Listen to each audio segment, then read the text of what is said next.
For 6 centuries, one empire waged relentless campaigns against neighboring states, rebellious provinces, crusaders, rival sultans, and the rising powers of Europe. They seized cities, lost territories, rebuilt borders, weathered plagues and famines, and kept an army advancing from the mountains of Anatolia to the deserts of Arabia. And throughout it all, they accomplished something nearly unparalleled in history.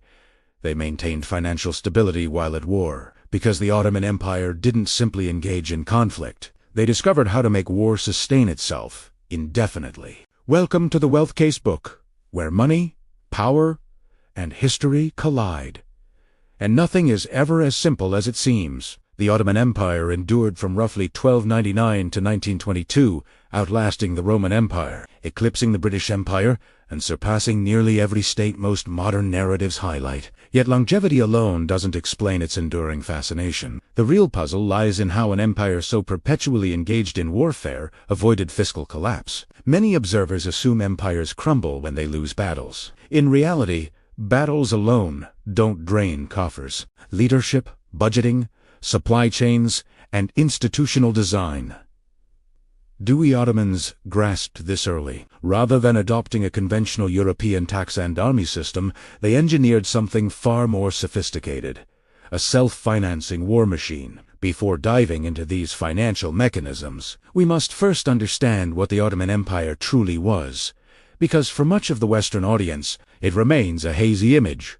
Sultans, turbans, mosques, and janissaries. The cinematic symbols are known, but the centuries-long system that powered the empire often remains invisible. So let's pause, step inside, and lay the foundation. The Ottomans started as a modest frontier principality in northwest Anatolia under the leadership of Osman I, a shrewd warlord commanding a few thousand horsemen, adept at seizing opportunities at exactly the right moment. As the Byzantine Empire faltered and Mongol influence waned in the Near East, Osman's followers were strategically poised to expand. Their early victories were more than military triumphs. They were economic windfall. Every conquered town brought land, crops, trade rights, taxes, and populations to extract revenue from. This reveals the first critical insight into Ottoman finances. From the outset, war wasn't merely an expense. It was a source of income. By the time Bursa fell in 1326, and the Ottomans ventured into Europe in the mid-1300s, they had transitioned from a small frontier tribe to a rising power controlling the main trade arteries between Europe and Asia. In medieval terms, this was like monopolizing the world's lifelines. Every merchant traveling from Venice to Persia, Cairo to Budapest, Baghdad to Istanbul, passed through Ottoman checkpoints, and every transaction contributed to the empire's treasury.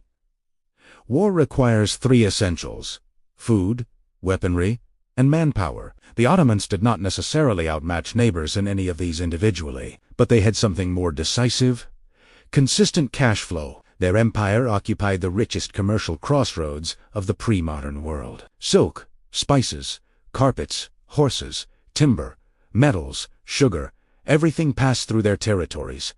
Every movement was taxed. Yet revenue alone does not explain centuries of military campaigns spanning from the walls of Vienna to the mountains of Yemen. Almost every empire has enjoyed income streams, but many collapsed under military burdens. The Ottomans were different because of their structural approach. They designed a financial system that effectively turned the army into a self-sustaining institution. This brings us from geography to design, to one of Ottoman history's most ingenious innovations: the timur system. Modern states spend enormous sums maintaining professional armies, salaries, weapons, armor, horses, pensions. Militaries are relentless. Budget drains. The Ottomans circumvented this by refusing to pay soldiers in cash, instead compensating them with rights. A timur was a tax district. Soldiers, typically cavalry called sipahes, received the right to collect taxes from designated villages. In return, they equipped themselves, maintained their horses, and arrived at campaigns fully armed. They didn't receive a salary. They financed themselves. This system was one of history's most brilliant financial solutions. The state reduced expenditures. Soldiers gained a personal stake in local stability because peaceful villages meant predictable revenue, and peasants lived under reliable governance. The army could mobilize rapidly, without draining the treasury. Imagine a modern government paying soldiers, not with wages, but with county tax rights. Dangerous. Absolutely effective in the 1300s and 1400s. Spectacularly, the Ottoman army became a tax-funded military machine, and war became remarkably inexpensive. Europe relied on costly knights or mercenaries demanding upfront payment. If a monarch ran out of cash, loyalty evaporated. The Ottomans avoided this. Their soldiers' funding flowed regardless of peacetime. War activated the system, rather than straining it. The timur system was not the empire's only innovation. Another, often misunderstood, is the janissaries, the elite infantry corps, feared by foreigners, mistrusted by Christians, and relied upon more than even royal kin. Professional, disciplined, trained from youth, and loyal solely to the state, they were medieval Europe's closest equivalent to Marines. Financially, they were revolutionary. Janissaries were drawn from the devshirm, the child levy.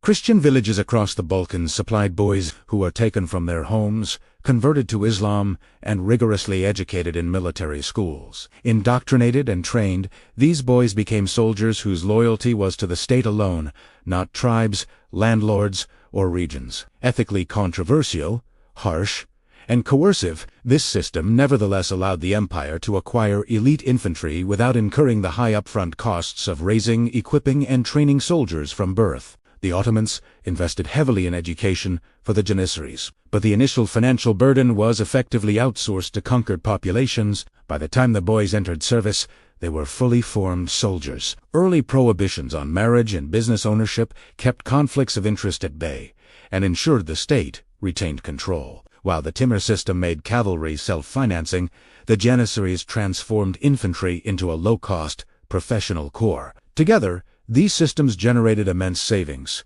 creating a military capable of sustaining prolonged campaigns. The empire did not stop at soldier funding. They perfected a strategy whereby war literally paid for itself. Every conquest added more than territory.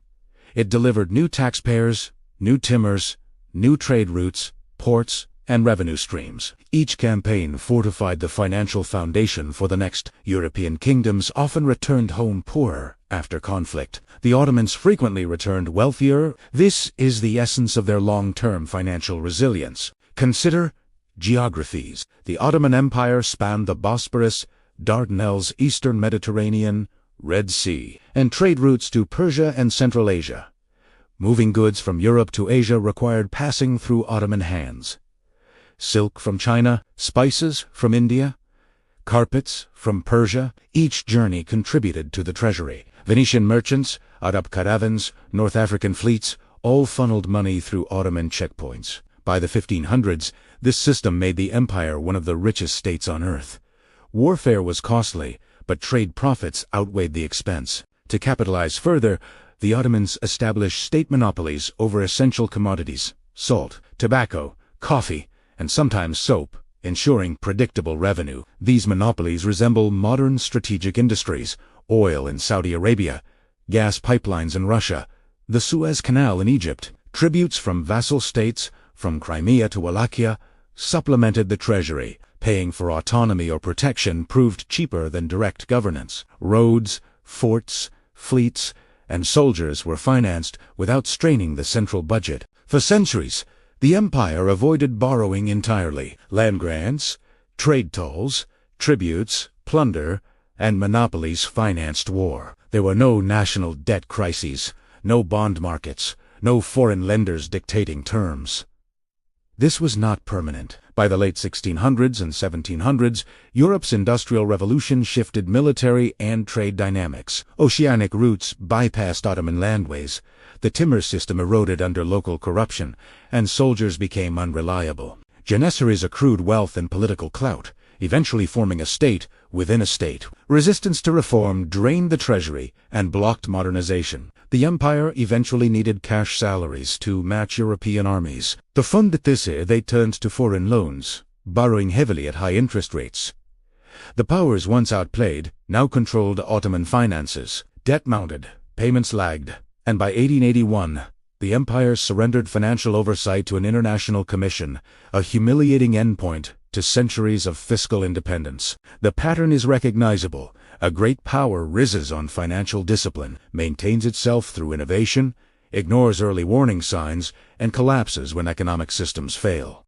If you think the Ottoman system sounds like ancient history, consider how its principles echo today. The Timur system lives on in modern governments through outsourced military logistics and contracted forces. Just as Sipahis funded themselves through local rights, contemporary states reduced direct payroll burdens by hiring private companies for security, transport, and supply chains. Trade tolls persist in the struggle for control over shipping lanes and energy routes. From the Strait of Hormuz to the South China Sea, whoever dominates key choke points commands the flow of wealth. State monopolies endure in the form of national oil companies and sovereign wealth funds. Saudi Aramco, managing trillions of dollars of resources, mirrors the Ottoman salts monopoly, a central source of predictable revenue, scaled to modern economies. Strategic resources and monopolies provide financial stability that underpins military and political power. Likewise, the concept of conquest funding further campaigns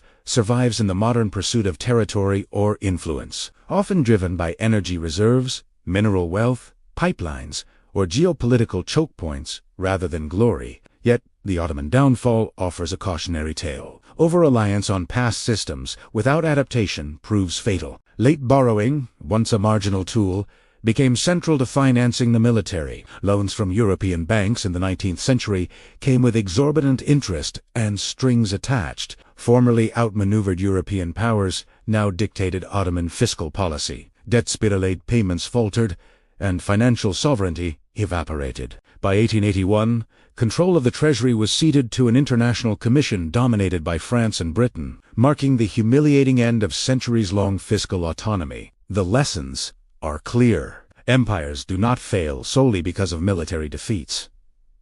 Battlefields are transient, but ledgers endure. Financial discipline, efficient systems, and structural innovation sustain power across centuries. The Ottomans survived for over 600 years because they designed a fiscal framework that transformed war from a liability into a revenue-generating enterprise. The Timur system, Janissary Corps, trade tolls, state monopolies, and tribute networks created an interlocking ecosystem where expansion financed further expansion and economic engines supported the military. Collapse arrived when these systems fractured. Conquests slowed, trade routes shifted away, soldiers became costlier, and the empire's dependence on foreign loans escalated. The balance sheet, not the battlefield, dictated survival. The Ottomans' experience underlines a timeless truth. Financial ingenuity can sustain power, but only as long as institutions adapt to changing circumstances. Once innovation stagnates, debt accumulates, and external pressures intensify, even the most disciplined empires crumble. Modern parallels abound. Privatized military contractors, strategic choke points, state monopolies, and resource-driven campaigns are not inventions of history but continuations of ancient logic. Countries and corporations today leverage infrastructure, geography, and monopolistic control to generate wealth that fuels influence and power, echoing the financial strategies of the Ottoman Empire. National debts, fiscal mismanagement, and dependence on foreign creditors remain the Achilles heel of modern states, just as they were in the 19th century Ottoman world. Understanding the Ottoman financial system illuminates a broader principle. The endurance of power is rooted not merely in conquest or military skill, but in sustainable fiscal engineering. Every element of the Ottoman Empire's economy, from tax farming and timurs to monopolies and vassal tributes, was designed to fund itself. Soldiers invested in local stability, trade generated predictable income, and the state minimized upfront costs while maximizing loyalty. This system, both elegant and ruthless, created a framework capable of surviving centuries of conflict. Yet, no system is immutable. Structura, decay, mismanagement, and external competition eventually undermined the empire's foundations. The Janissaries, once a low-cost elite force, became politically entrenched and financially independent, resisting reforms and draining resources. The Timur system eroded under corrupt local tax holders. Trade patterns shifted away from Ottoman lands, weakening revenue streams. The very mechanisms that sustained the empire became insufficient as the global and technological context evolved. When the Ottomans adopted European-style armies and salaries to modernize, they had no choice but to borrow. This shift introduced dependency, interest burdens, and foreign oversight factors absent from their earlier centuries of what had been an empire sustained by innovation became one beholden to external creditors. The lesson resonates across history. Innovation can maintain dominance, but rigidity in the face of change invites decline. In summary, the Ottoman Empire's main financial achievements rested on three pillars. First, the timur system transformed cavalry into a self-financing force. Second, the Janissary Corps created an efficient, low-cost infantry loyal to the state. Third, trade, monopolies, and tribute networks provided predictable and expanding revenue streams. Together, they formed a sophisticated, integrated model of fiscal sustainability. Yet, success is always provisional. Conquest alone could no longer guarantee income. Traditional tax systems failed. Monopolies and vassals provided diminishing returns, and soldiers' independence complicated reform. Eventually, foreign loans became unavoidable, and fiscal autonomy ended. The empire's fall demonstrates a timeless principle. Power without adaptable financial systems is fragile, no matter how long it endures. Today, the Ottomans' financial innovations echo in modern economies: military contracting, strategic resource control, and state monopolies. Understanding these mechanisms allows insight into the ongoing relationship between wealth, power, and conflict. Military strength is insufficient without financial foresight. Trade, taxation, and structural design are the true engines of enduring influence. Ultimately, empires do not perish solely from wars or invasions.